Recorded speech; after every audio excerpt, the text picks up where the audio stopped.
Hello दोस्तों, आज हम बेपनाह मोहब्बत का दूसरा भाग लेके आए हैं। अगर आप हमारे चैनल पर पहली बार आए हैं तो चैनल को सब्सक्राइब करें ताकि कहानी के आगे के एपिसोड पब्लिश होते ही आपको नोटिफिकेशन मिल जाए। आइए अब कहानी की ओर चलते हैं। अधिक ईशा के पास बेड पर उसके सिरहाने बैठ गया। उसने अपना एक हाथ धीरे से ईशा के सिर पर रखा और उसके बालों को सहलाने लगा। अधिक एकटक ईशा के चेहरे को देखने लगा, जिस पर बेहोशी में भी उसे दर्द की रेखाएं दिखाई दे रही थी। अधिक ने अपनी आंखें बंद की और उस दिन के बारे में सोचने लगा जब उसने पहली बार ईशा को देखा था।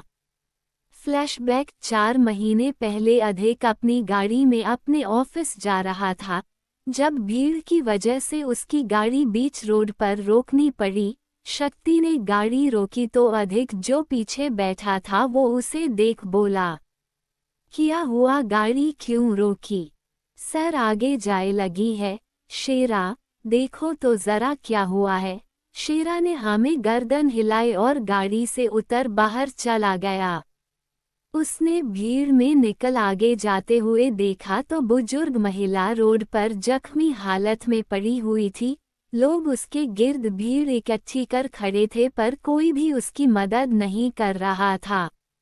शेरा ने जल्दी से यह चीज अधिक को बताई तो अधिक ने उसे उस महिला को हॉस्पिटल लेकर जाने को कहा, पर क्योंकि आज अधिक और कोई गार्ड्स लेकर नहीं निकला था घर से, इसलिए शेरा ने उस महिला को अधिक की गाड़ी में पीछे बिठा दिया। शक्ति ने गाड़ी हॉस्पिटल की तरफ बढ़ा दी। कुछ टाइम बाद गाड़ी सिटी हॉस्पिटल के बाहर आकर रुकी। शेरा और शक्ति उस महिला को लेकर अंदर की तरफ चले गए उसका इलाज करवाने। अधिक बाहर ही गाड़ी में रुक गया। कुछ टाइम बाद वो गाड़ी से निकला और वही चलते चलते फोन पर बात करने लगा। तभी उसे किसी ने अपनी तरफ खींच लिया। अधिक इसके लिए तैयार नहीं था, इसलिए ऐसे अचानक खींचे जाने से वो उस इंसान को लेकर दूसरी तरफ गिर गया। अब वो इंसान जिसने अधिक को खींचा था वो नीचे और अधिक उसके ऊपर था। अधिक ने जब उस इंसान को देखा तो देखता ही रह गया। मासूम चेहरा, गोरा रंग, पतले होठ जो गुलाब की पंखुड़ियों जैसे लाल थे। गिरने की वजह से उसने आंखें बंद की हुई थी। यह कोई और नहीं हमारी ईशा थी जो अपने मामा के साथ वहां हॉस्पिटल आई थी। जब वह वहां खड़ी अपने मामा का इंतजार कर रही थी तो उसने देखा कि तेज रफ्तार की गाड़ी अधिक की तरफ आ रही थी। अधिक का ध्यान दूसरी तरफ था, इसलिए उसने उस गाड़ी को नहीं देखा। ईशा ने उसे आवाज भी दी, उसे वहां से हटाने के लिए भी बोला, पर अधिक ने उसकी बात नहीं सुनी। जैसे ही वो गाड़ी अधिक को टक्कर मारने वाली थी, ईशा ने उसे हाथ पकड़ अपनी तरफ खींच लिया, जिससे दोनों नीचे जा गिरे और वो गाड़ी उतनी ही रफ्तार से आगे बढ़ गई। अधिक अभी भी एकटक ईशा के चेहरे को देखा जा रहा था। ईशा ने धीरे से अपनी आंखें खोली तो नजरें सीधा अधिक की नजरों से जा मिली जो एकटक उसे देख रहा था। ईशा ने अपनी मीठी सी आवाज में उससे पूछा, आप ठीक है, आपको लगी तो नहीं? ईशा की आवाज इतनी मीठी थी कि अधिक को वो अपने कानों में मिश्री सी घुलती महसूस हुई। अधिक अभी भी कुछ नहीं बोला। तभी शेरा और शक्ति भी भागकर वहां आ गए, क्योंकि उन दोनों ने भी उसे गाड़ी को अधिक की तरफ बढ़ते देख लिया था। शेरा जल्दी से अधिक के पास गया और बोला, भाव आप ठीक हैं? शेरा की आवाज से अधिक होश में आया। उसने नजारे उठाकर ऊपर देखा तो शेरा और शक्ति उसे ही देख रहे थे। पास ही कुछ और लोग भी थे।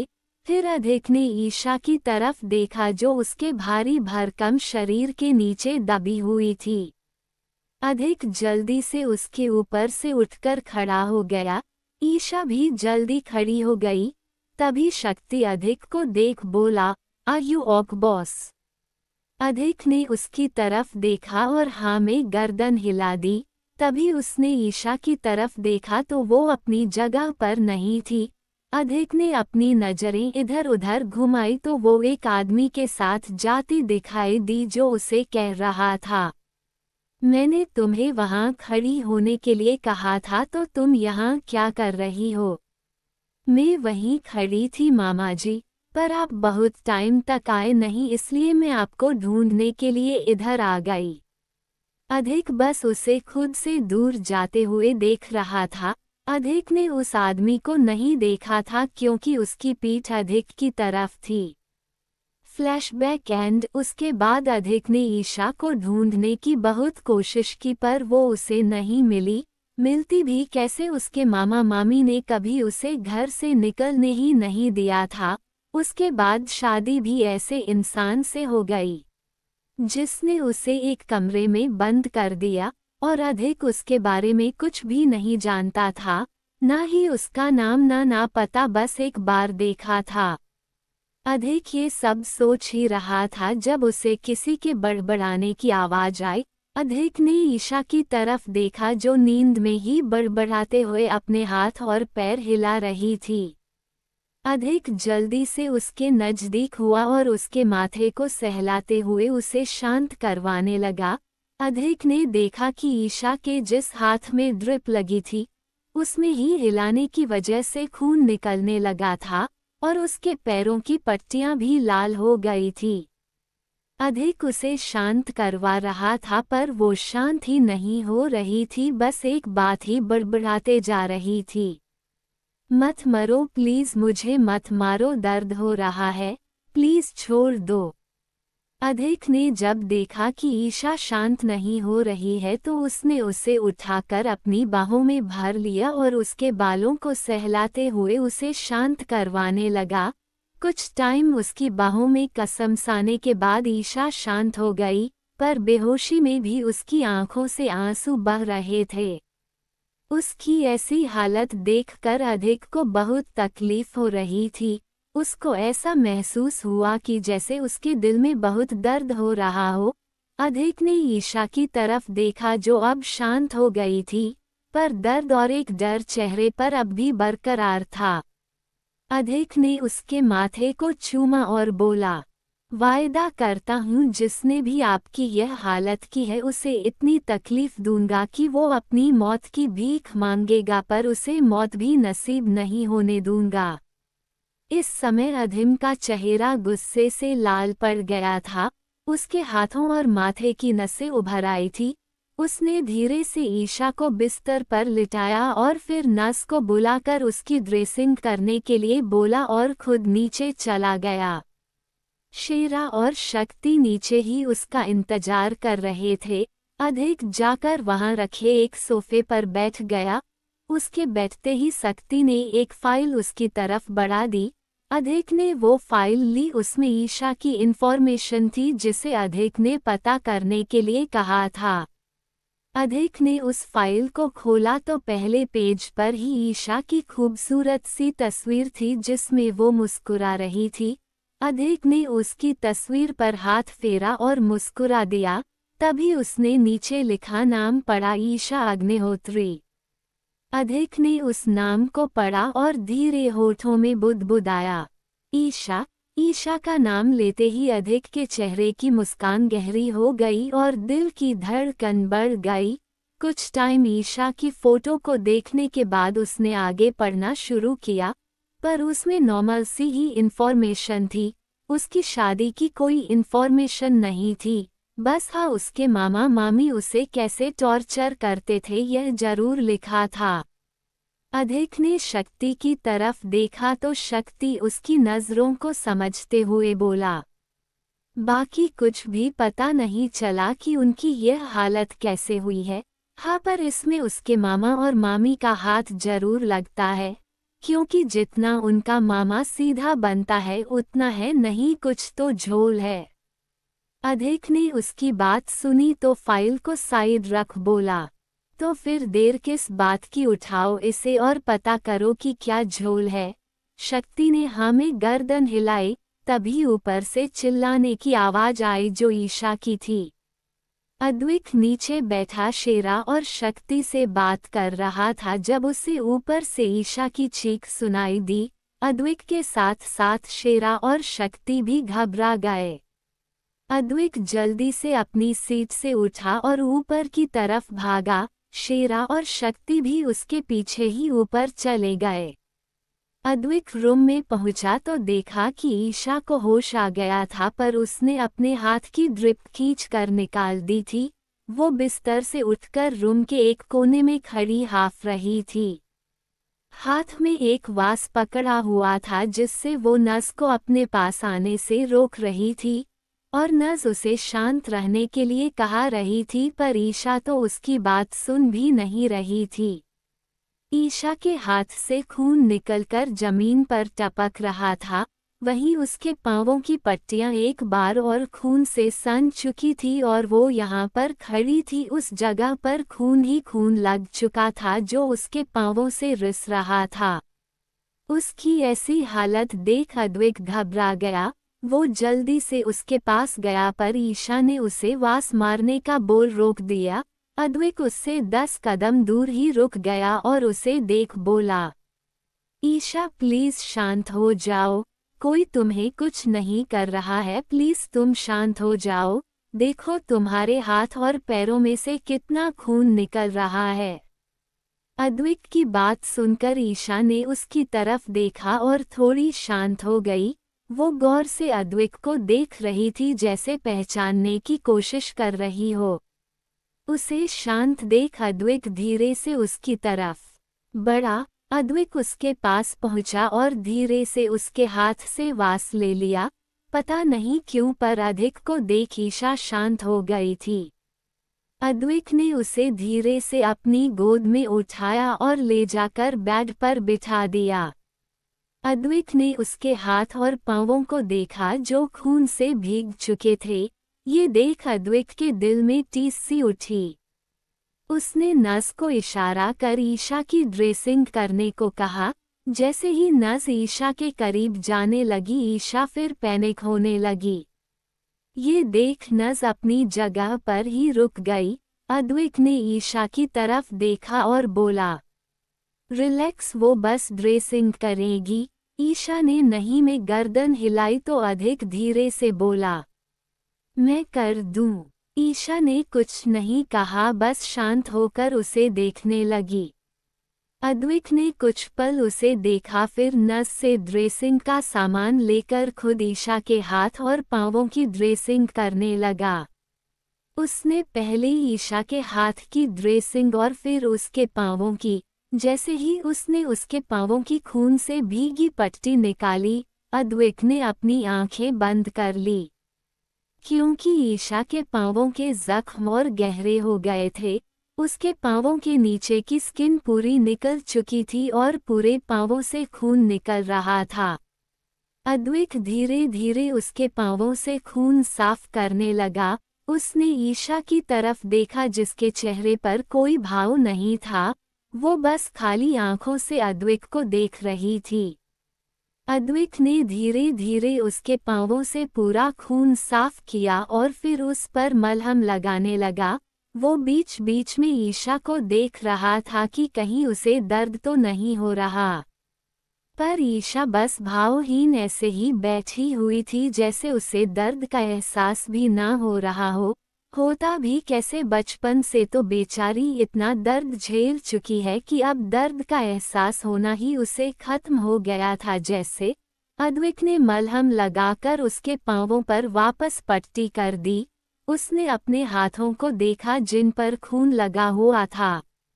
अद्विक वहां से उठकर बाथरूम में जाने लगा तो ईशा उसे जाते देख घबरा गई। तभी शेरा जो वहीं खड़ा था बेड के पास आकर खड़ा हो गया और ईशा को देख बोला, फिक्र मत कीजिए, आपको यहाँ कोई कुछ नहीं करेगा, आपको इतना डरने या घबराने की जरूरत नहीं है। शेरा की बात सुनकर ईशा का ध्यान अब उसकी और शक्ति की तरफ गया जो वहीं शेरा के पास खड़ा था। उन्हें देख एक बार ईशा पैनिक करने लगी। उसकी सांसें तेज हो गई। डर कर वो बेड पर पीछे सरकने लगी। तभी उसे खुद से डरते देख शेरा बोला, देखिए डरिए मत, हम आपको कुछ नहीं करेंगे। पर ईशा ने उसकी बात को कोई जवाब नहीं दिया, बस डर कर खुद में ही सिमटने लगी। अब बचपन से बेचारी घर की चार दीवारी में ही रही थी, ना किसी से मिलना जुलना, ना कोई दोस्त, बस घर का काम करना और मामी मार खाना, यही तो पता था। और फिर उसके बाद बेमतलब की शादी, जिसमें पति की मार और उसकी जबरदस्ती, जिसने ईशा के मन में सबके लिए डर पैदा कर दिया था।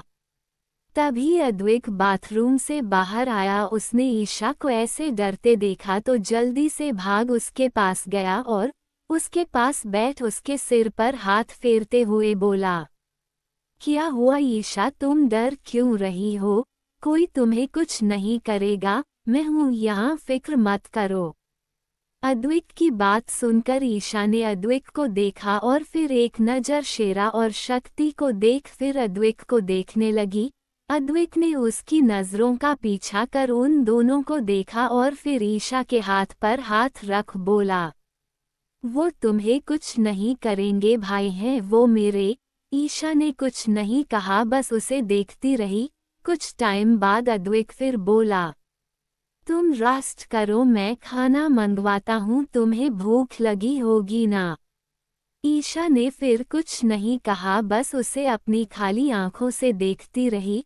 अद्विक ने गहरी सांस ली और उसे धीरे से कंधों पर पकड़कर बेड पर लिटाकर उसके ऊपर ब्लैंकेट दे दिया और उसके सिर को सहला कर बोला, मैं खाना भिजवाता हूँ, तब तक रेस्ट करो और डरने की जरूरत नहीं है, नस यहीं पर है। ये बोल अद्विक साइड हट गया और ईशा खुद में ही सिमट कर लेट गई। अद्विक ने नस को उसका ख्याल रखने का बोला और खुद शेरा और शक्ति के साथ रूम से बाहर आ गया। उनके जाते ही ईशा की आंखों से आंसू झरने की तरह बहने लगे। उसे वो सब याद आने लगा जो उसके साथ हुआ। अद्विक और शेरा और शक्ति नीचे आए। अद्विक वहां रखे सोफे पर बैठ गया और आंखें बंद कर सिर पीछे सोफे पर टिका लिया।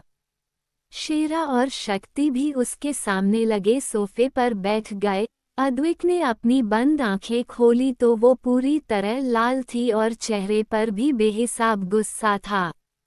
अद्विक ने शक्ति को देखा और बोला, आज रात मुझे ईशा के मामा मामी अपने टॉर्चर रूम में चाहिए। शक्ति ने हाँ में गर्दन हिलाए और वो और शेरा उठकर वहां से बाहर चले गए।